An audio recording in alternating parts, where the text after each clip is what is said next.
दोस्तों आप में से बहुत सारे लोग ये ज़रूर सोचते होंगे कि आखिरकार मैं कब तक जो है एक ही चैप्टर को पढ़ाऊंगा, कितने इसके पार्ट्स बनाऊंगा, इस तरीके से पढ़ाऊंगा तो कब तक इसका सिलेबस कंप्लीट कर पाऊंगा और फिर जो है इस तरीके से आपको मैं कब दोबारा रिवाइज करा पाऊंगा, कब मैं समरीज बता पाऊंगा या फिर कब जो है इसके इंपॉर्टेंट क्वेश्चन आंसर पर बात कर पाऊंगा। ऐसे तो एक चैप्टर पढ़ाने में महीनों महीनों लगेंगे।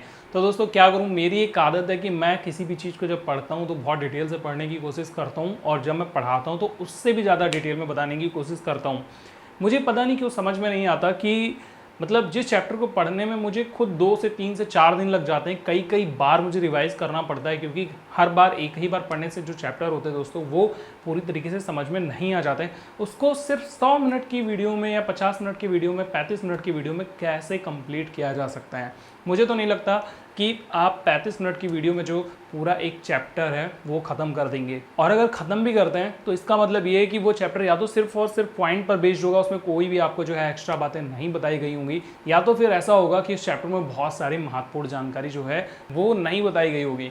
तो इसीलिए मेरे वीडियोज़ जो होते हैं दोस्तों काफ़ी सारे पार्ट्स में रिलीज हो जाते हैं। हालांकि व्यूज़ कम आते हैं, बट मैं चाहता हूँ कि जो भी लोग मेरे वीडियोज़ को देखें उनको पूरी जानकारी हो, उनको चैप्टर को जो है बार बार पढ़ने की ज़रूरत ना पड़े। क्योंकि देखो सबसे बड़ी बात है कि आपकी क्लास में जब एक चैप्टर को एक दिन में नहीं ख़त्म किया जाता है दोस्तों, तो फिर कैसे आप जो है यूट्यूब पर अपेक्षा रख सकते हैं कि एक ही पार्ट में 100 मिनट की 50 मिनट की वीडियो में मैं पूरे चैप्टर को ख़त्म कर दूं। पॉसिबल ही नहीं है मेरे लिए।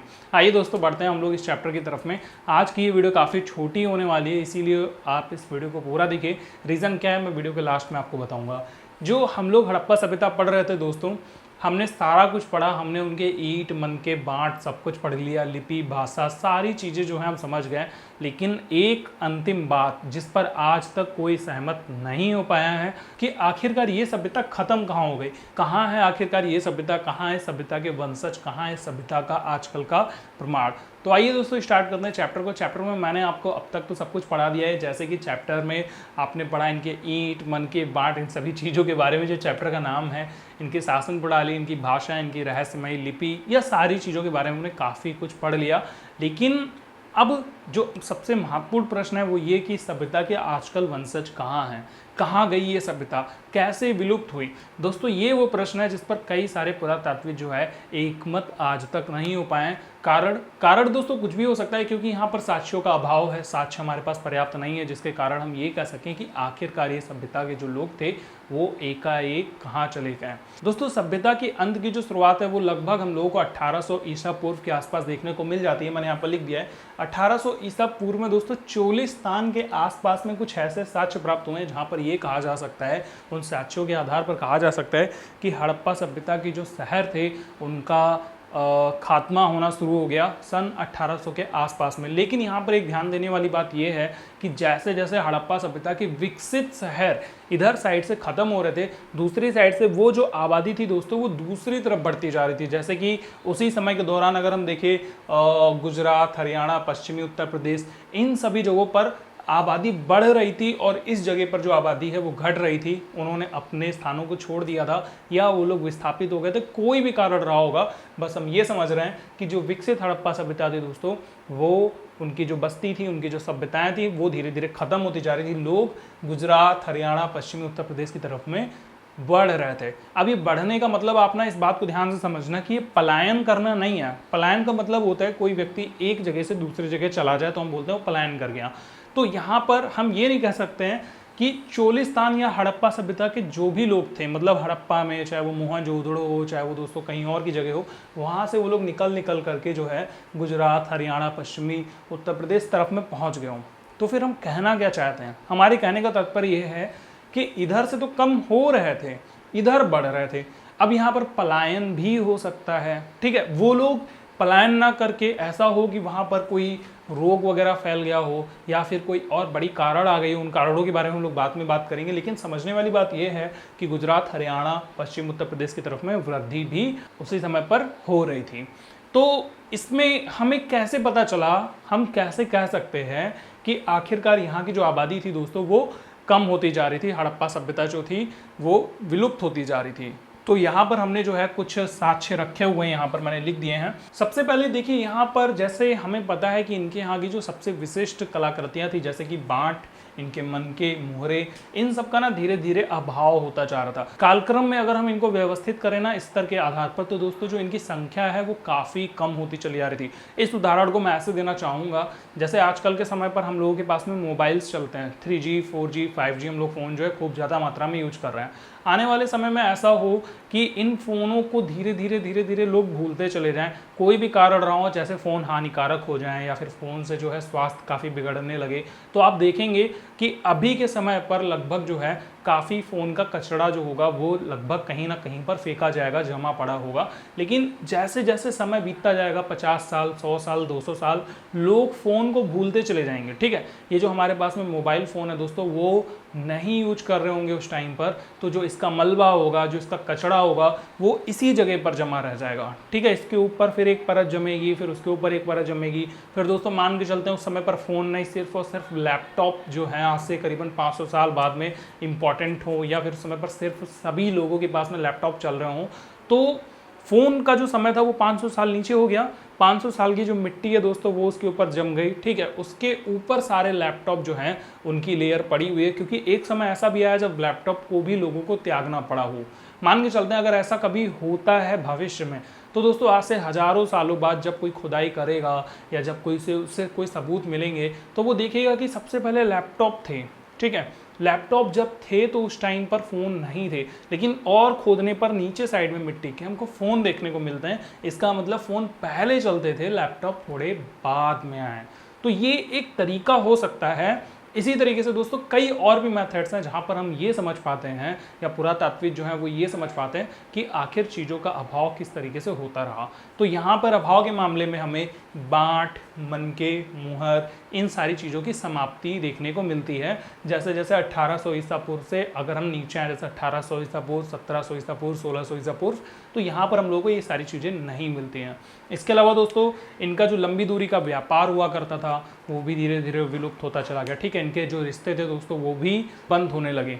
इसके बाद में शिल्प विशेषज्ञताओं में काफ़ी कमी आने लग गई। अब ये हम किस आधार पे कह सकते हैं, जैसे कि मैंने अभी आपको लैपटॉप का और फ़ोन का उदाहरण दिया ना, मान के चलते हैं अभी हमारे पास में 5G का फ़ोन है, ठीक है, 4G का फ़ोन है, और आज से करीबन 100 200 300 400 सालों बाद में ये फ़ोन वापस से फीचर हो जाए। मतलब कोई भी फ़ोन में नया कुछ करने की जगह दोस्तों पुरानी वाली पद्धति पर अपना रहे, क्योंकि वो पुरानी पद्धति काफ़ी सरल थी, जैसे नोकिया 1110 के फ़ोन बनाना या फिर और भी मान के चलते हो काफ़ी सरल हो पैटर्न।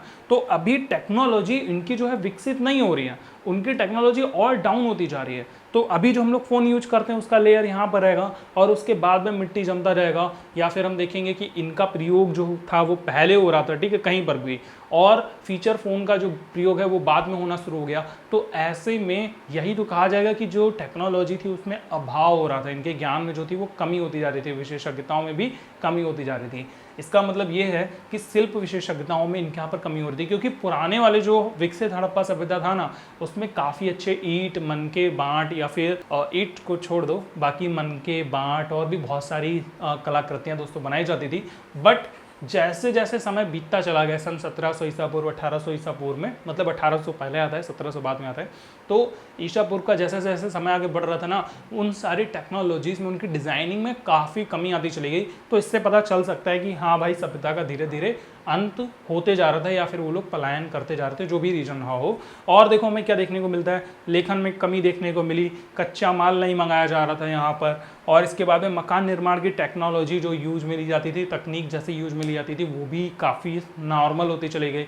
मतलब पहले ईंटों के मकान बनाए जाते थे, फिर वो धीरे धीरे झोपड़ की तरफ में विस्थापित होने लग गए, झोपड़पट्टी जैसे बनाना जो होता है, आप झोपड़ी जानते ही होंगे। तो इस तरीके से मकान निर्माण में भी तकनीकों में कमी आने लग गई, सड़क निर्माण, इन सारी चीज़ों में काफ़ी नॉर्मल सा होने लग गया, गांव जैसा होने लग गया। तो कुल मिलाकर के आप जो है शहर को और गांव को स्थापित कर सकते हो।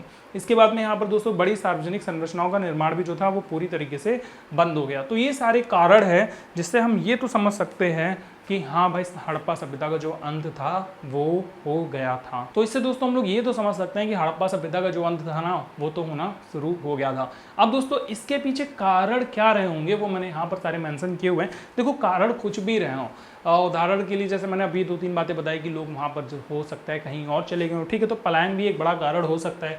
इसके अलावा जो कारण मैंने यहाँ पर नहीं लिखा है, पहले हम उसके बारे में चर्चा कर लेते हैं। आप अपनी बुक में ये वाला जरूर देखिएगा पेज, अगर आपके पास में बुक नहीं है तो आप इसको जो है पॉज करके पढ़िए, ध्यान से समझिए कि यहाँ पर क्या कारण दिया हुआ है।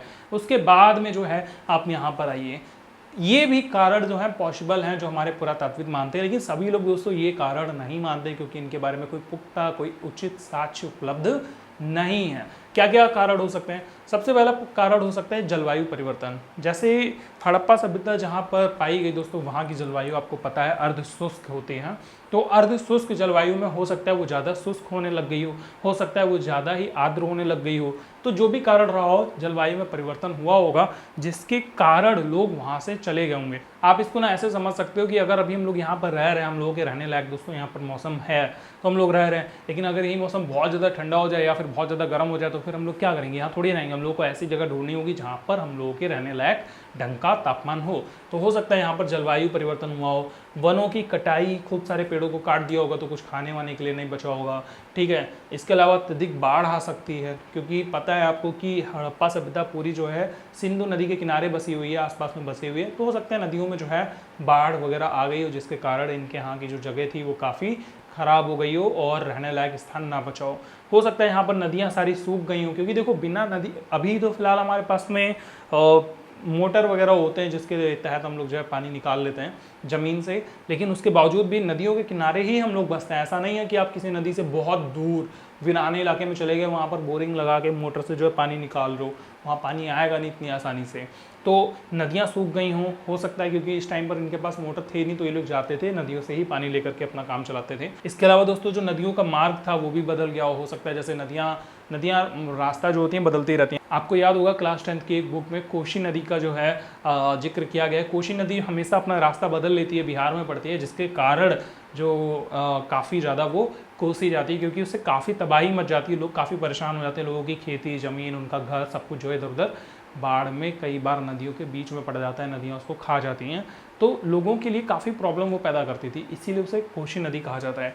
तो ऐसे ही हो सकता है नदियों ने यहाँ पर भी मार्ग बदल लिया हो। इसके अलावा भूमि का अत्यधिक उपयोग इन लोगों ने किया हो सकता है जिसके कारण भूमि जो है इनके उर्वरकता के हिसाब से ना बची हो, तो कोई भी कारण हो सकता है। हड़प्पा सभ्यता का जो अंत था वो हुआ होगा। इसके अलावा भी बहुत सारे कारण है, जैसे कोई महामारी, आप एग्जाम में लिख सकते हैं महामारी का फैलना, ठीक है, कोई बड़ी बीमारी या फिर लोगों का पलायन करना, ऐसे कई सारे कारण हो सकते हैं जिसके कारण लोग धीमे धीमे अपनी बस्तियों को ऐसे ही छोड़ के चले गए। तो हड़प्पा सभ्यता के खत्म होने का दोस्तों कोई भी कारण रहा हो, जो भी है, जब तक हमारे पास में साक्ष्य उपलब्ध नहीं होंगे तब तक कि हमें मात्र अनुमान ही लगाना पड़ेगा।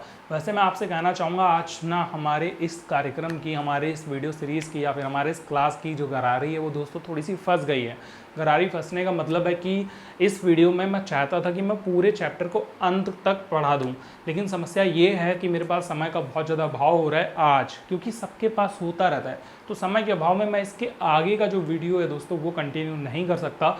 सो दैट एक बार मैं आपसे और मुलाकात करूंगा इसी चैप्टर को लेकर के, और जिस दिन इस चैप्टर को अंतिम पार्ट को लेकर के मुलाकात करूंगा उसी दिन मैं नए चैप्टर की शुरुआत भी कर दूंगा, तो परेशान होने की ज़रूरत नहीं है। अब दोस्तों थोड़ी पर्सनल बात करता हूं आपसे कि आज जो हमारी ये वीडियो क्लास है, इस वीडियो क्लास की लंबाई की कार्यक्रम की जो गरारी है वो फंस गई है। इस वीडियो को अब आगे नहीं बढ़ाया जा सकता, उसके पीछे कारण है। मैं सोच रहा था कि ये इस चैप्टर की अंतिम वीडियो होगी जहाँ पर मैं इस चैप्टर के लगभग सभी टॉपिक्स जो हैं आपके एनसीईआरटी बुक के वो कवर कर चुका हूँ, लेकिन प्रॉब्लम ये आ गई कि हमारे पास समय का बहुत ज़्यादा अभाव है, जिसके कारण मुझे जस्ट अभी 1 मिनट में जाना पड़ेगा, अदरवाइज़ मैं यहाँ पर वीडियो को शूट कर रहा होता। तो माफ़ी चाहूँगा कि मैं आपसे एक और पार्ट में मुलाकात करूँगा इस चैप्टर को लेकर के, लेकिन दोस्तों जिस दिन मैं इसका अंतिम पार्ट अपलोड करूँगा उसी दिन नए चैप्टर की शुरुआत करूँगा। इसका मतलब वो दिन कल आने वाला है। अगर आप ये मेरी वीडियो सीरीज फॉलो कर रहे हो तो ये मेरी आखिरी वाली बात अगर आपने सुनी है ना, तो कमेंट में नाइस लेक्चर नेक्स्ट पार्ट का हम वेट करेंगे, ऐसा कमेंट में लेकर के बताना, ताकि मुझे भी तो पता चले कि आप में से कितने लोग हैं जो मेरी वीडियो को डे टू डे मतलब दिन के दिन ही देख लेते हैं और पूरा समझने के प्रयास करते रहते हैं। एक दोस्तों खुशखबरी है कि अब ये वीडियो सीरीज़ का जो मैंने सिलसिला शुरू किया है, जहाँ पर मैं आपको पर डे हिस्ट्री की क्लासेस दे रहा हूँ, वो चलता रहेगा, और साथ में मैं जियोग्राफी की क्लासेस भी लेकर के आने वाला हूँ। पॉलिटिकल साइंस और जियोग्राफी की भी क्लासेस बहुत ही जल्द रेगुलर शुरू होंगी, जैसे कि मैं हिस्ट्री की कर रहा हूँ, कोशिश कर रहा हूँ। संडे को क्लासेस नहीं आ पाती है, उसके लिए माफ़ी चाहूँगा, बट बाकी जो 6 दिन है आपको रेगुलर मिलती रहेंगी। तो आशा करता हूँ आपको वीडियो पसंद आया होगा। अगर आपको वीडियो पसंद आया तो इस वीडियो को लाइक कीजिए, मेरे चैनल को सब्सक्राइब कीजिए और बेल आइकन को दबा करके रखिए ताकि मिल जाए आपको नोटिफिकेशन अगली क्लास की सही समय पर। तो मैं मिलता हूँ आपसे अगली वीडियो में, तब तक के लिए गुड बाय, टेक केयर, अपना ख्याल रखिए, हंसते रहिए, देखते रहिए फुल ऑन गाइड।